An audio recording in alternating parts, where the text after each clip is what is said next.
나오신 여러분들 환영합니다. 오늘 이 자리에 나왔는데 우리 주님이 찬양 받기를 원합니다. 주님께 예배 드릴 준비가 되셨습니까? 찬양 드릴 준비가 되셨습니까? 우리가 주님을 높여드릴 때 주님께서 우리 예배를 받으실 거고 우리에게 회복을 주시고 은혜를 주실 것입니다. 그것을 믿습니까? 그러면 우리 찬양하신 하나님께 감사 찬양 박수 올려드립시다. 우리 감사함을 함께 올려드립시다.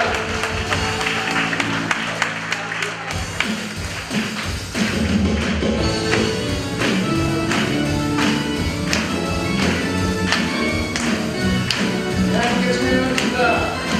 우리 주 안에서 노래하며 주의 찬양해 가사로 꿈꾸는 그러나 주의 이름 축하해 신랑 찬양하며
주님의 계획 안에 있기를 원합니다. 내가 세운 모든 계획들이 나에 의해서 세워진 것이 아니라 정말 주님께서 내게 지혜를 주셔서 주님께서 원하시는 그 계획이 될 수 있도록 함께하여 주옵소서. 또한 내가 주님께서 원하시는 삶을 살길 원합니다. 주님께서 우리의 앞을 잡아주시고 우리의 길을 잡아주셔서 우리가 좌로나 우로나 치우치지 않고 오직 주님의 길을 걸을 수 있도록 주님께서 함께하여 주옵소서. 오늘 하나님이 우리에게 주신 말씀 좀 같이 보기를 원하는데요. 하나님이 우리에게 주신 말씀 마태복음 13장 31절부터 33절까지 말씀입니다. 마태복음 13장 31절부터 33절까지 말씀. 제가 한 절, 여러분이 한 절 우리 교독하시고 마지막 33절 말씀 전부 31절부터 33절까지 합독하도록 하겠습니다. 33절 마태복음 13장 31절부터 33절까지 말씀입니다. 하나님의 말씀을 들으십시오. 같이 합독하겠습니다. 예수께서 또 다른 비유를 들어 말씀하셨습니다. 하늘나라는 사람이 자기 밭에 가져다가 심어놓은 겨자씨와 같다. 겨자씨는 모든 씨앗들 가운데 가장 작은 씨앗이지만 자라면 모든 풀보다 더 커져서 나무가 된다. 그래서 공중에 나는 새들이 와서 그 가지에 깃들게 된다. 예수께서 또 다른 비유를 들어 말씀하셨습니다. 하늘나라는 여인이 가져다가 밀가루 3-4톤에 섞어 온통 부풀게 하는 누룩과 같다. 아멘. 제가 잠시 기도하고 오늘 말씀 함께 나누도록 하겠습니다. 사랑이 많으신 아버지 하나님, 이 시간 하나님의 임재를 구합니다. 말하는 자의 입술과 듣는 자의 마음을 주관하여 주셔서 언제나 하나님이 그곳 가운데 좌정하여 주시고 언제나 그곳 가운데 친히 임재하여 주시옵소서. 모든 시간을 주 앞에 맡겨드리며 사랑이 많으신 예수님의 이름으로 기도했습니다. 아멘. 광고 하나 더 드릴 게 있는데요. 오늘 예배가 조금 일찍 마칠 예정이고요. 이어서 2단 세미나가 있을 예정입니다. 이제 2단 세미나 하면 조금 되게 지루한 시간이라고 생각하실 것 같아서 올해 저희 대학청년부에서 여러분의 눈높이에 맞게 제가 알기로 24살 전도사님으로 알고 계신데 굉장히 젊고 저보다 잘생긴 것 같더라고요. 그래서 보암직도 하고 드름직도 한 그런 2단 세미나 준비했으니까요. 끝나고 그냥 나가지 마시고요. 저희가 오늘 준비한 2단 세미나 여러분 잘 참여하시면 좋을 것 같습니다. 새 학기가 되면 제일 활개치는 게 2단입니다. 여기 있는 여러분들도 자신하지 마시고 2단에 대한 또 2단들이 가지고 있는 방법들 특별히 오늘은 좀 신천지에 좀 집중해서 2단 세미나를 할 건데요. 여러분들 좀 같이 함께 2단 세미나를 같이 들어주시면 좋을 것 같습니다. 하나님의 나라의 비유에 대해서 우리가 계속 말씀을 함께 보고 있습니다. 2주 전에는 씨 뿌리는 자의 비유를 우리가 함께 보았고요. 그 다음에 지난주에는 가라지의 비유를 함께 보았습니다. 개인의 마음에 하나님의 나라를 어떻게 만들어 갈 것인가 라는 문제로 우리가 씨 뿌리는 자의 비유를 함께 보았고, 공동체 안에서 하나님의 나라를 어떻게 만들어 갈 것인가 라는 제목으로 우리가 지난주에 말씀을 함께 나누었죠. 오늘의 말씀은 겨자씨의 비유입니다. 겨자씨의 비유. 32절 상반절에 보면 겨자씨는 모든 씨앗들 가운데 가장 작은 씨앗이라고 이야기를 합니다. 겨자씨, 저도 직접 본 거는 한 번인데 정확히 기억은 나지 않아서 책을 다시 좀 찾아봤어요. 책을 다시 찾아봤는데 정말 그 0.5mm 볼펜으로 종이에 그냥 점 하나를 찍어 놓은 것 같은 그런 크기가 이제 겨자씨더라고요. 그런데 여러분, 실제로 겨자씨보다 더 작은 씨앗은 많이 있습니다. 실제로 겨자씨가 굉장히 작은데 그 씨앗보다 더 작은 씨는 굉장히 여러 개가 있어요. 그러면 예수님이 틀리신 거냐? 모든 씨앗들 중에 가장 작은 씨가 겨자씨라고 했는데 예수님이 틀리신 거냐라고 생각하는 친구들이 있을 것 같습니다. 예수님이 겨자씨를 이야기하신 이유는요, 그게 관용어구이기 때문에 겨자씨라는 이야기를 하신 거예요. 겨자씨라는 것이 그 시대 이스라엘 백성들이 말하는 가장 작은 씨, 또 가장 작은 것을 표현하는 관용어구였기 때문에 예수님은 겨자씨 이야기를 하셨죠. 물론 그뿐만이 아니라 다른 뜻도 있었겠지만 마치 이런 것과 같죠. 제가 밤에 배가 고파서 냉장고를 열었는데 와이프가 사놓은 베스킨 땡땡땡 아이스크림이 이제 있는 거죠. 그래서 이제 저희 아내는 자기 먹을 것만 사지 않고 꼭 아이들 먹을 거를 같이 삽니다. 여러 가지 종류가 있잖아요. 근데 제 입맛이 좀 초딩 입맛이어가지고 제가 아이들이 좋아하는 걸 굉장히 저도 좋아해요. 이제 그래서 한 입을 먹다가 아빠가 돼가지고 애들 먹을 거를 먹으면 안 되지라고 이제 냉장고에 다시 넣어놓으면 저희 와이프가 저한테 그렇게 이야기를 하죠.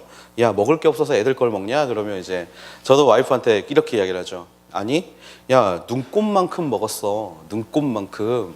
네, 이게 이제 보통 관용어죠. 관용어. 사실 눈곱이 작지 않습니다. 눈곱이 큰 사람들이 있어요.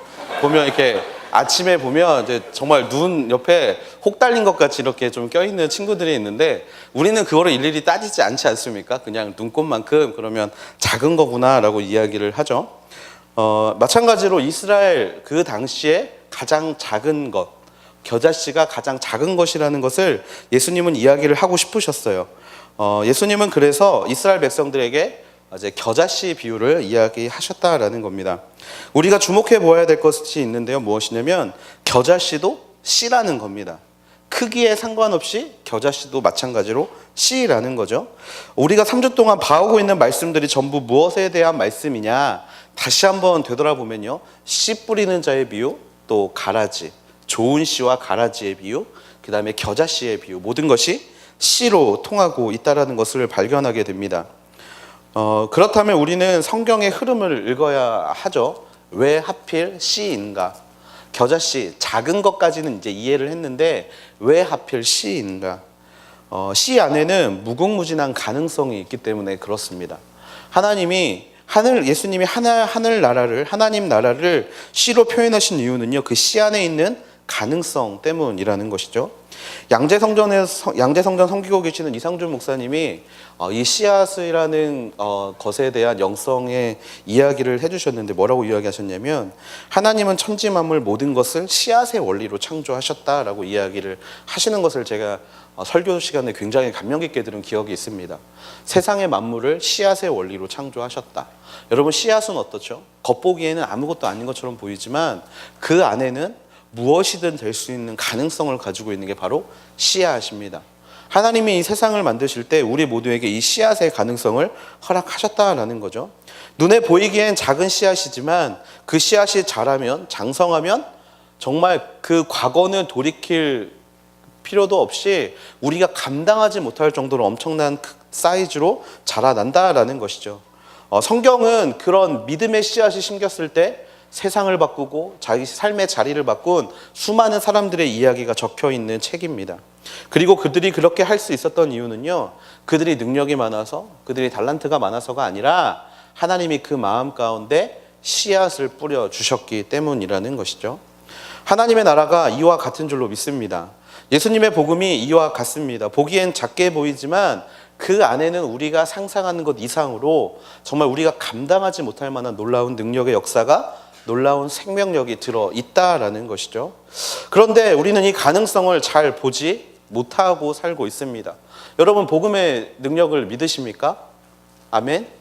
네, 아멘이 잘 나오지 않아요. 왜냐하면 경험해보지 못했기 때문에, 또 체험해보지 못했기 때문에 우리가 하나님의 그 복음의 능력, 겨자씨만한 그 복음의 능력, 하나님의 나라에 대한 능력을 우리는 잘 알지 못합니다.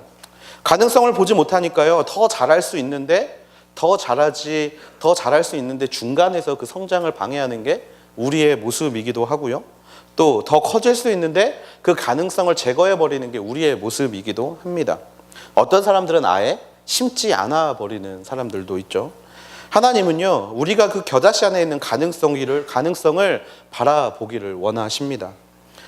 그리고 그 겨자씨가 자라날 것을 믿기를 원하십니다. 여러분 안에 뿌려져 있는 하나님의 그 가능성을 믿을 수 있는 여러분이 되기를 주님의 이름으로 축원합니다.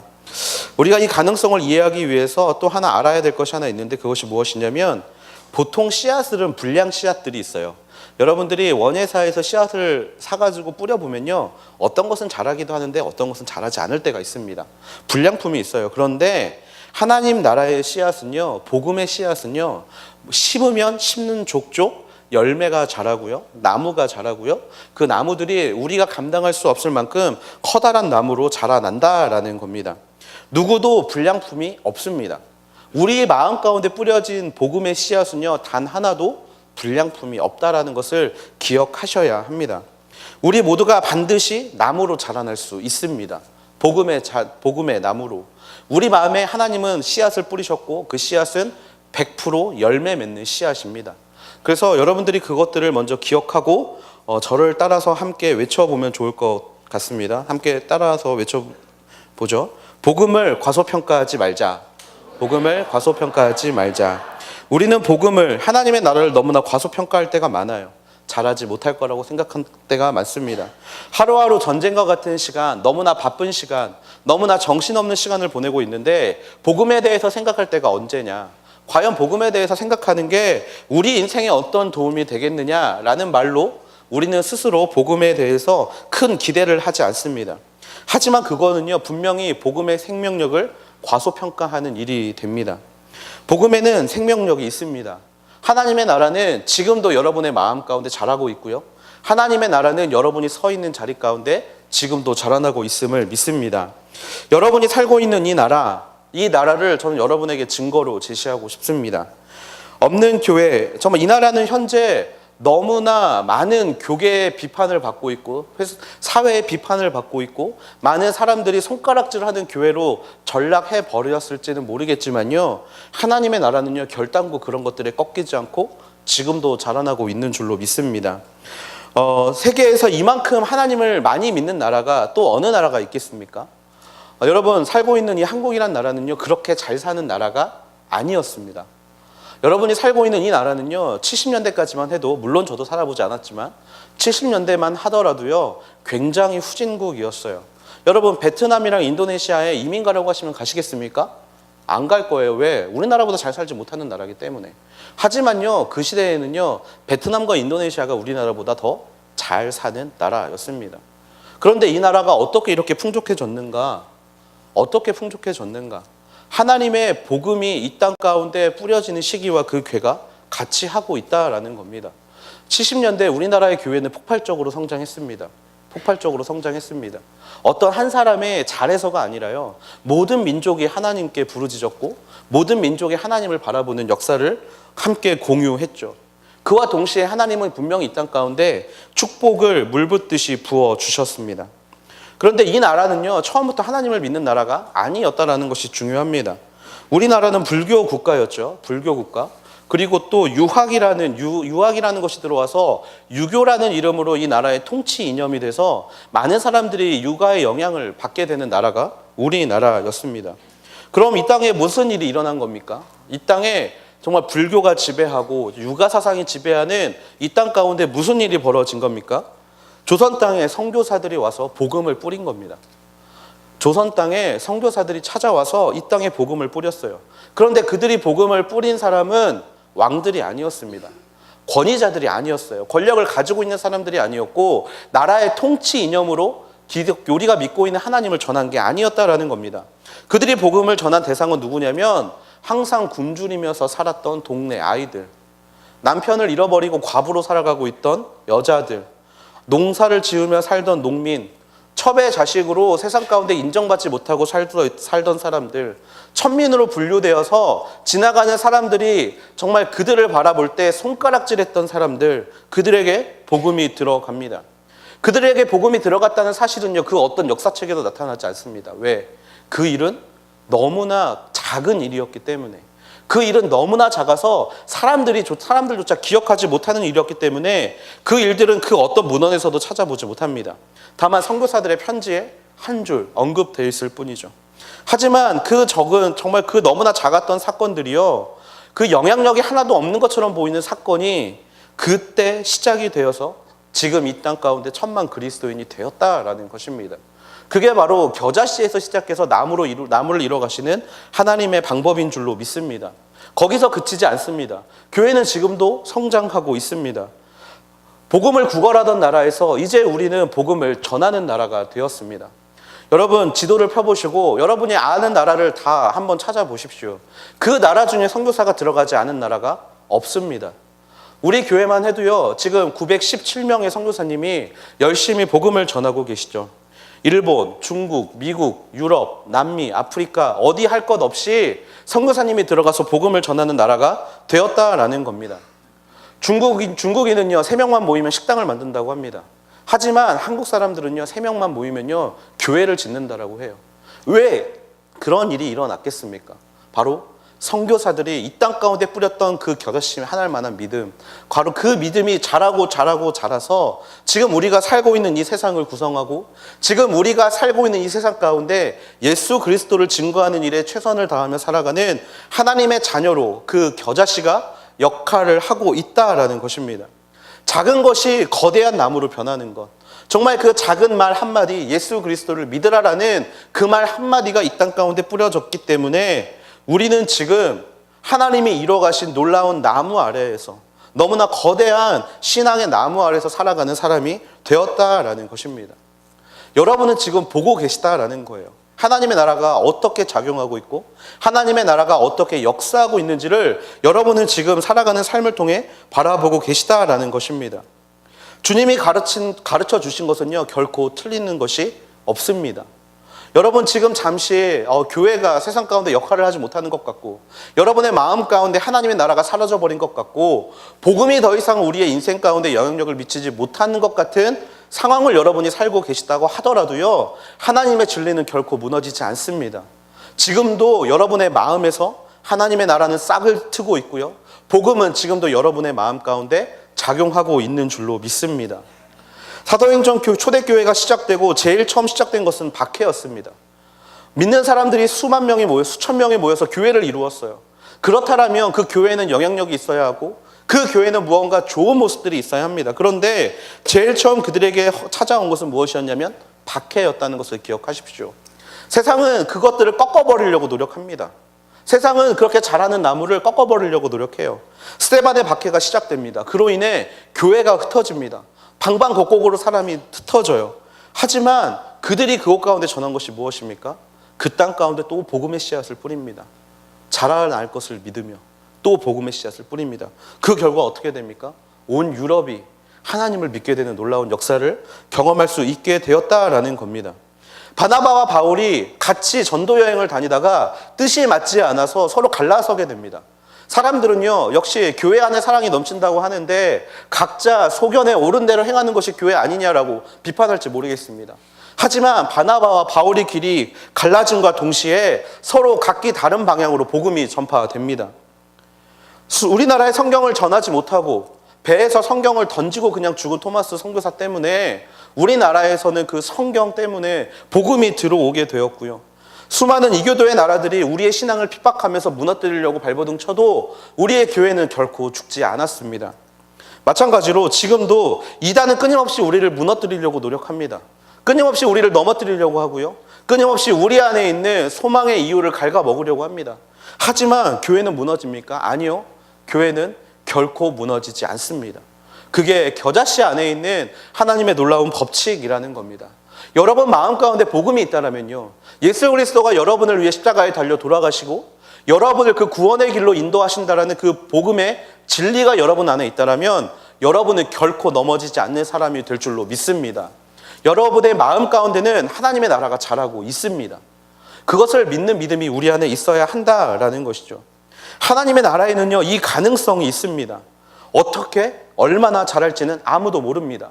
여러분이 기대하는 것 이상으로, 여러분이 생각한 이상으로 하나님의 나라는 분명히 여러분의 마음 가운데 자라나고 있습니다. 여러분 마음에 하나님의 겨자씨가 뿌려졌죠. 그 겨자씨는 그리스도의 보혈입니다. 그 겨자씨는요 여러분의 인생을 통하여서 하나님이 받고 싶으시는 여러분의 비전이고요, 또 그 씨앗은 예수 그리스도의 복음입니다. 그렇다면 여러분 마음대로 과소평가하지 마십시오. 그것이 자라나면 자라날수록 어떠한 모습으로 자라날지를 기대하는 마음으로 언제나 그 복음을 기대하며 사모하는 마음을 갖게 되는 여러분이 되기를 축원합니다. 그렇기 때문에 우리는 두 가지를 해야 합니다. 첫 번째로 끝까지 기다리며 기대해야 합니다. 여러분의 인생에 믿음으로 뿌린 하나님의 씨앗이 어떻게 자라날지 기대함을 가지고 바라보시면서 기도하십시오. 겨자씨가 싹을 어떻게 틔우는지, 그리고 그 싹이 자라 어떻게 나무가 되어가는지 기대함을 가지고 한번 하나님 앞에 나아가 보십시오. 사람을 낚는 어부로 우리를 부르셨다면 당연히 사람을 어떻게 낚게 하실지에 대한 기대를 해야 하지 않습니까? 겨자씨가 나무로 자라난다라는 그 하나님의 복음의 씨앗을 우리 가운데 주셨다면 우리 인생을 통하여서 그 나무가 어떻게 열매 맺을지 우리는 항상 기대해야 합니다. 우리 중에는 자존감이 너무나 낮은 사람들이 많습니다. 그렇지 뭐 내가 하는 일이 그렇지 뭐 내가 하는 일이 그렇지 뭐 다른 사람들은 정말 열심히 살아오고 그 열심히 살아온 것으로 다들 자기의 길을 잘 걸어가고 있는데 나는 그렇게 살지 못했잖아. 그냥 내 인생이 뭐 그렇지 뭐 라고 우리 가운데 너무나 스스로가 무너져버린 사람들이 많습니다. 하지만요, 무너질 필요가 전혀 없어요. 우리 안에는 기대함만 있으면 됩니다. 하나님이 이런 나를 당신의 자녀 삼아 주셨다면 이런 나까지도 하나님의 나무로 분명히 사용하실 거라는 겁니다. 혹시 자존감이 무너진 사람들이 있다면 하나님을 기대하는 마음으로 그 자존감이 회복되기를 주님의 이름으로 축원합니다. 삶의 변화를 일으키실 하나님을 기대해 보십시오. 하나님은 결코 여러분의 생각보다 못하지 않으십니다. 그리고 두 번째로 우리는 행동을 해야 합니다. 여러분의 인생의 그 믿음의 걸음을 직접 내디디면서 하나님이 나를 통하여 복음의 씨앗을 어떻게 풍성하게 이루어 가실지에 대한 기대를 가지고 달려가 보십시오. 씨가 자라기 위해선 생명력이 필요합니다. 영양분이 필요합니다. 그 영양분을 성경은 우리에게 뭐라고 이야기를 하냐면 말씀을 듣고 행하는 것이라고 이야기를 합니다. 야고보서 1장 22절 말씀에 보면 말씀을 행하는 자가 되고 듣기만 하여 자신을 속이는 자가 되지 말라. 말씀이 행함으로 생명력으로 나타나기 위해서는 들음으로 듣기만 하여서 내 마음을 속이는 것이 아니라 그 말씀을 듣고 행함으로 인하여 내 가운데 있는 생명력이 그 우리 행동을 통하여 드러나야 한다라는 것이죠. 서로 사랑하라고 했으면 사랑해야 합니다.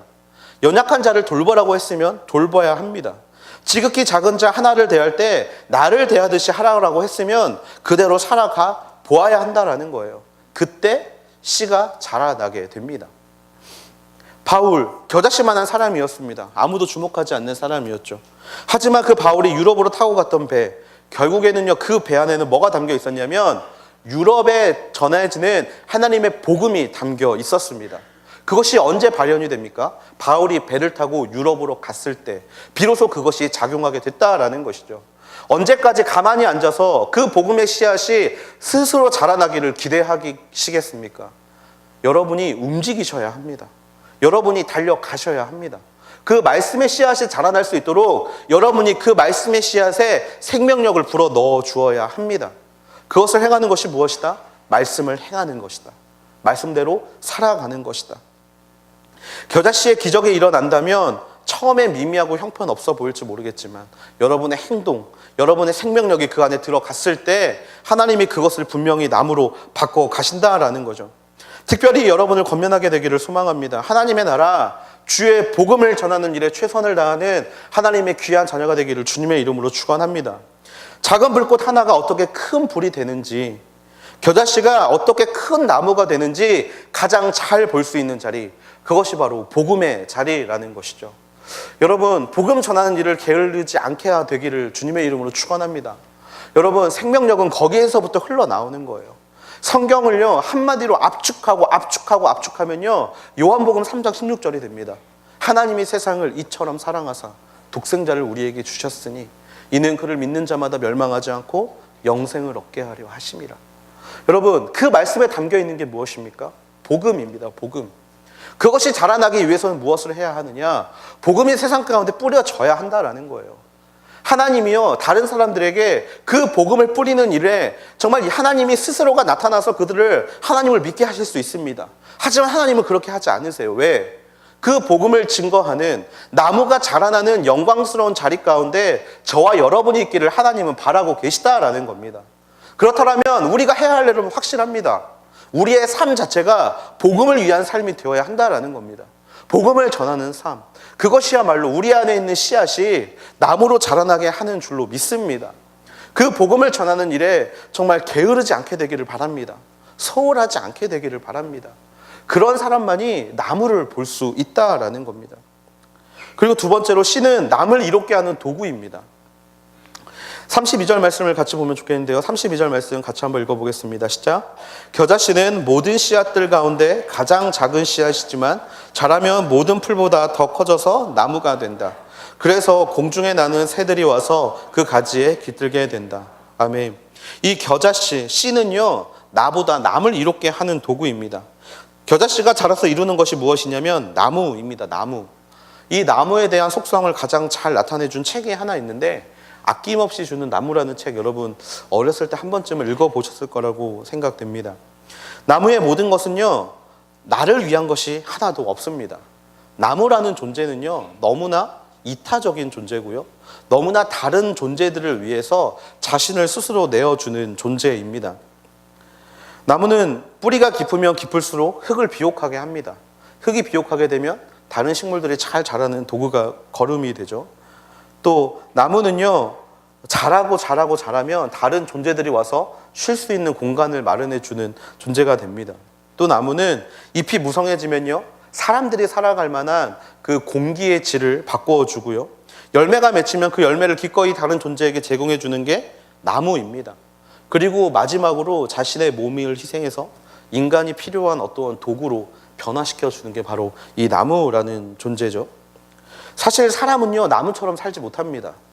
사람은요, 자기 마음에 아픔과 상처가 있으면요, 어떻게든 그 모습이 드러나게 됩니다. 여러분들 그 심리학에 빠진 교회라는 책을 읽어보셨는지 모르겠지만, 사실 우리의 삶의 모든 행동에 한 가지라도 오류가 있으면 교회 사람들은 이렇게 이야기를 합니다. 그건 네가 상처받아서 그래. 상처받아서 그래. 얘는 이 상처 때문에 이런 행동을 할 수밖에 없어. 우리 스스로가 그렇게 이야기를 하면서 살아가고 있죠. 하지만 나무는요, 그렇게 살지 않아요. 나를 알아달라고 살지 않습니다. 그냥 시간 흘러가는 대로, 물 흐르는 대로 수없이 다른 존재들이 와서 자기를 긁고 자기에게 상처를 주고, 수많은 새들이 자기를 통하여 집을 지으려고 자기를 쫀다 할지라도 나무는 그 자리에 가만히 있습니다. 수많은 옹이구멍이 생겨서 자기를 갉아먹고 나무에 구멍을 만들어도요, 나무는 결단코 거기에 대해서 이야기하지 않습니다. 그냥 내가 줄 수 있는 것이 무엇인지를 집중한다라는 거죠. 하나님의 나라가 바로 이 나무와 같습니다. 하나님이 겨자씨의 비유를 든 이유가 여기에 있는 거예요. 하나님의 나라를 살아가고 있는 사람은요, 나를 위해 사는 인생이 아니라 다른 사람의 유익을 위해 사는 사람이 된다라는 것입니다. 이 겨자씨를 통해서 하나님이 우리에게 주시는 말씀이죠. 믿음은 무한한 가능성을 가지고 있습니다. 그리고 복음이 계속해서 자라나서 하나님의 구원의 완성을 이루는 날까지 우리 안에 있는 믿음의 이 나무는 계속 자라날 겁니다. 그런데 이 나무가 자라나게 되는 순간 우리는 깨닫게 되는 게 있어요. 뭐냐면 내가 이렇게 자라난 나의 신앙과 믿음은 나를 위한 게 아니구나라는 것을 깨닫게 됩니다. 내 안에 하나님의 나라가 임하면 나만 평안해질 것 같고, 나만 좋을 것 같고, 나만 신앙생활을 잘할 것 같이 여겨질지 모르겠지만요, 하나님이 결국 그것을 통해 이루시는 것은요, 우리 주변에 있는 모든 사람들에게 정말 하나님의 그 복음의 열매를 먹게 하신다라는 것입니다. 말씀해 보면 공중에 나는 새들이 깃들이게 된다는 것이 바로 이런 의미라는 것이죠. 그것이 하나님의 나라입니다. 의도하지 않아도 결국에는 하나님이 그렇게 이끌어 가십니다. 나의 믿음을 통하여 다른 사람을 이롭게 하는 삶으로 하나님을 우리를 이끌어 가신다라는 거죠. 그렇기 때문에 우리가 하나님의 나라를 살고 있는가를 점검해 볼 수 있는 방법이 하나 있습니다. 뭐냐면 나는 어떠한 사람인가? 나는 이기적인 사람인가? 나는 나밖에 모르는 사람인가? 이것을 먼저 점검해 볼 때 하나님의 나라가 내 안에 있는가를 우리는 찾게 되고 점검해 볼 수 있다라는 것입니다. 내가 남들보다 왜 더 희생해야 되냐고 생각하는 사람들이 있을 겁니다. 왠지 교회 다닌다라는 그 어떤 이유 하나가 나를 남보다 더 손해보게 하고 나를 남보다 정말 더 희생하게 하는 것 같이 여겨지는 사람이 있을 수 있습니다. 그런데 저는 이 시간 여러분에게 권면합니다. 그 일이 내가 손해보는 것 같은 일이라도 하십시오. 그 일이 내가 정말 왜 나만 이런 피해를 보아야 되는 일이냐고 생각이 들더라도 그 일을 하십시오. 한 번 더 엎드리고 기도하시면서 그 길을 걸어가십시오. 왜냐하면 그 길은 옳은 길이고 그 방향성은 하나님이 기뻐하시는 방향성이기 때문에 그렇습니다. 그 일에는요 분명히 생명이 있습니다. 여러분이 왜 나만 이런 손해를 보아야 하고 왜 나만 이렇게 힘들게 살아야 하느냐고 말하는 그 안에는요 여러분의 힘듦 때문에 누군가는 쉼을 누리는 하나님의 역사가 있다라는 것입니다. CCM 노래는 아닌데요. 개인적으로 좋아하는 노래가 하나 있습니다. 그 G.O.D 정말 옛날 가수죠. G.O.D 노래 중에 촛불 하나라는 노래가 있어요. 제가 노래방을 안 간 지가 사실 굉장히 오래됐는데, 제가 옛날에 십몇 년 전에 노래방을 다닐 때 제 18번이었던 게 이제 촛불 하나라는 이 노래였는데요. 이 노래에 이런 가사가 있어요. 뭐냐면 작은 촛불 하나 켜보면 달라지는 게 너무나도 많아. 아무것도 없다고 믿었던 내 주위엔 또 다른 초 하나가 놓여져 있었기에 그 불을 밝히니 촛불이 2개가 되고 그 불빛으로 다른 빛을 또 찾고 3개가 되고 4개가 되고 어둠은 사라져가고. 사실 제가 이 노래를 좋아했던 이유가 그 가사에 그 손해보면서 살아야 하는 우리의 모습이 들어있기 때문에 이 노래를 굉장히 좋아했습니다. 왜냐하면 서로가 서로를 위해 쉴 곳이 되어줄 때, 서로가 서로를 위해 함께 빛이 내줄 수 있는 존재가 하나, 둘 모일 때 우리가 모이는 자리가 바로 하나님의 나라가 임한다라는 겁니다. 나 하나 달라진다고 세상이 달라질 것 같습니까?